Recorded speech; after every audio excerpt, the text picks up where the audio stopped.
பொரிச்ச மீன்னா காணாங்கத்தை மீன் தான் பொரிச்சிருக்கேன், ரசம் வச்சுருக்கேன். அதை மாதிரி கிராமத்து சிக்கன் குழம்பு வச்சுருக்கேன் இல்லையா. சிக்கன் குழம்பு முதல்ல போட்டு சாப்பிடுவோம். சாப்பாட்டை ரெண்டாக பிரிச்சுக்கலாம். ரெண்டாவது சாப்பாட்டுக்கு ரசம், மீன். இப்போ கறி குழம்பு. பிளாக்கி பாருங்கள் எப்படா சாப்பாடு வைப்போம். ஆனால் இன்றைக்கி வந்து பார்த்திங்கன்னா இவங்க சாப்பாடு ஒழுங்காக சாப்பிடலை. ஏன்னா எல்லாத்தையும் பார்த்தே இவங்களுக்கு வயிறு திருப்தி ஆயிடுச்சுன்னு நினைக்கிறேன்.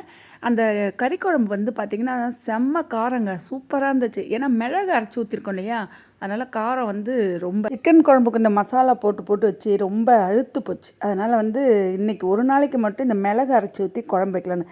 இன்னொரு நாளைக்கு கொஞ்சம் வித்தியாசமாக செய்யணுங்க.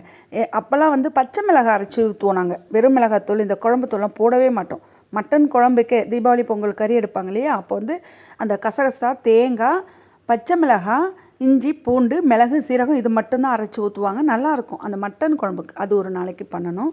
இப்போது நான் வந்து கறி குழம்பை சாப்பிட்டு முடிக்க போகிறேன். பிளாக்கிக்கு வந்து தனியாக எடுத்து வச்சுருக்கேன். கறியில் வந்து கழுத்துலாம் இருக்கும் இல்லையா, அதெல்லாம் போட்டு அவங்களுக்கு வெள்ளை சாப்பாடு பிசைஞ்சு கொடுக்கணும். ஒரு மீனும் கொடுக்கணும். அது கொடுத்தா தான் சாப்பிடுவாங்க. சாப்பாட்டை விட தொட்டுக்கு அதிகமாக இருக்கணும் இவங்க 2 பேருக்கும். பிளாக்கிக்கும் சரி, ஓரியோவுக்கும் சரி.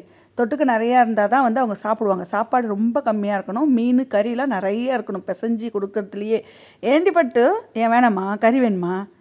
தனியாக தானே கறி தரப்போகிறேன், நான் தானே சாப்பிட்றேன். பாரு, கறி வச்சோடனே எழுந்துக்கிட்டாச்சு. சாப்பாடு வைக்கும் போது எழுந்தல. ஏண்டி மீன் வேணுமா?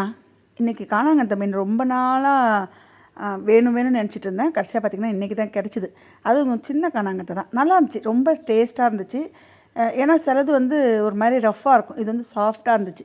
ரசத்தை ஊற்றியாச்சு. ரெண்டாவது சாப்பாட்டுக்கு தக்காளி பழத்தோட அந்த தண்ணியோடு சேர்த்து பிசைஞ்சு அப்படியே மீனை தொட்டுக்கிட்டு சாப்பிட வேண்டியதுதான். ஏன் பிளாக்கி சோகமாக படுத்துருக்கேன்? அம்மா சாப்பிட்டுட்டு தானே தரேன்னு சொல்லியிருக்கேன் சாப்பாடு. உனக்கு கறி போட்டு பிசைஞ்சு தரேன், ஒரு மீனும் தரேன். என்ன ஏண்டி ஏண்டி தங்கம், என்னது? கறி குழம்பு வச்சாலே ரசம் ரொம்ப பிடிக்கும் எல்லாருக்குமே. ஏன்னா கறி குழம்பு சாப்பிட்டுட்டு கடைசியாக ரசம் ஊற்றி அப்படியே அடுத்த மீன் தொட்டுக்கிட்டு சாப்பிடும் போது வேறு லெவலில் இருக்குங்க சாப்பாடு. ஆமாம், ரசம் சுட சுட சாப்பிடும் போது ரொம்ப சூப்பராக இருக்கும். ரசத்துக்கு எப்போயுமே சாப்பாடு நல்லா குழைய விட்டு வடிக்கணும். ஆனால் முதல்ல என்ன பண்ணியிருக்கேன்னா சாப்பாட்டை நல்லா பிசைஞ்சு எடுத்துருக்கேன் பாருங்கள். செம்மையாக இருந்ததுங்க சாப்பாடு.